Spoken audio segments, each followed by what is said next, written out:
Good evening, and today we'll be talking about the right to asylum. The right to asylum is when, if you're at risk in your own country or at fear of being prosecuted, then you have the right to seek asylum in a different country. However, the country has to first give you permission before you can seek asylum in that country. Unfortunately, not everyone gains permission to seek asylum in other countries. The Guardian reported one incident where over 10,000 people were treated unfairly and have been removed from the UK. A later study said that most people, when they didn't gain permission, had been returned to their country and had been killed or prosecuted by the invaders. I would never ever even think about this, that they could do it this way. The way they treat me, a couple of days before they landed here, there was a bomb blast on the churches. For me, there is no option for life right now. I'm in a hell. Currently, approximately 2% of the world's refugee population is living in the UK, but in 2014, 59% of applications for asylums were rejected. By the end of 2014, there were over 100,000 refugees and 36,000 asylum cases.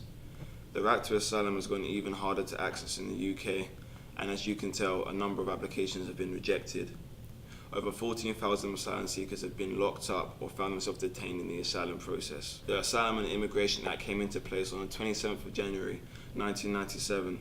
This means that no immigrants are not allowed to work in the UK. Different countries have different views on the right to asylum. In the US, President Trump has banned civilians who come from certain countries to enter the US. The following countries are Iran, Syria, Somalia, Sudan, Iraq, Libya, and Yemen.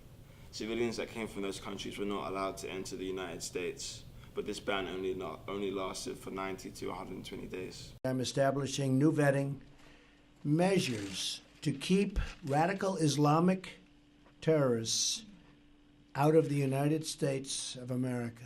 We don't want them here. This change meant that loads of refugees who reached the USA wouldn't have to be deported back into their own country, because this would have put them at risk. And now that we've talked about the right to asylum, let's see the civilians' point of view on the UK streets. Over to Luke on the streets. Thanks for that, Mitch. And we'll be talking to the public today about asylum seekers. Do you think refugees should have the right to stay in the UK? Depends on the circumstances. Yes. Yes. Do you think asylum seekers should have the right to work in the UK? Yes, I do.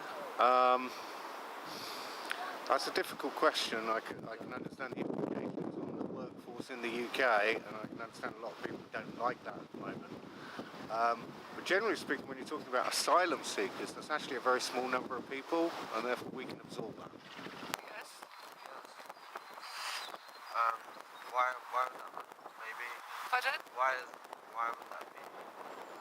Well, I think they have the same right as everyone else. They're human beings. Human beings. I wouldn't go as far as to say they don't have the right to work, but it's everything on its own merits. Provided they've got, the legal requirements to work in the UK, I can't see a reason why they shouldn't. Looking after the asylum seekers in the UK has cost the taxpayers nearly $450,000 a day. So do you think we should be putting our money into more different uses, or should we keep putting money into asylum seekers? Oh, I think it's a good idea to put money into that, because we put money into all sorts of things. So, although it sounds a lot, I'm sure we put money into all sorts of other things that are not so worthy. The key would be to make sure that asylum seekers are enabled to pay their own way, and therefore, your previous question about the job market, how would you take on the asylum seekers and not enable them to work? If they weren't able to work, then we would end up paying for their entire support, and that's obviously a bad thing. So they need to be enabled to enter work in order to pay their own way and actually raise taxes for the government, in which case they're not costing us any money at all. They're actually raising money for us. So that would be my aim, would be to make sure that you reduce that figure as much as possible by enabling people to get into work. Are we spending too much? Yeah. And would you invest on something? Yeah, we are.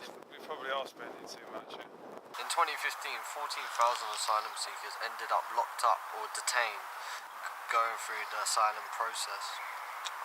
Do you think that is right? They should stay in the cell?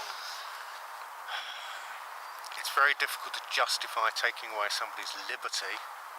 In fact, I think it does cross a line, because generally speaking, we would only take away somebody's liberty after a court case, due process, and proof with a jury that they have committed a serious enough offence that they are punished by eliminating their liberty and putting them in prison. I can't really comment on that because I don't know the circumstances behind each case, and it would just take far too long unless you had a general rule why they were detained. Well, I think it's a difficult one, isn't it? I mean, it all depends how they're treated when they are detained, isn't it? I suppose they've got to be processed if they're, going to attain their status to stay. So I don't know what you do with them.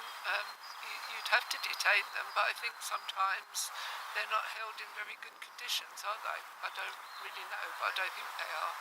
The public have spoken, and it's been Luke Bake here. Thank you for watching, and goodbye.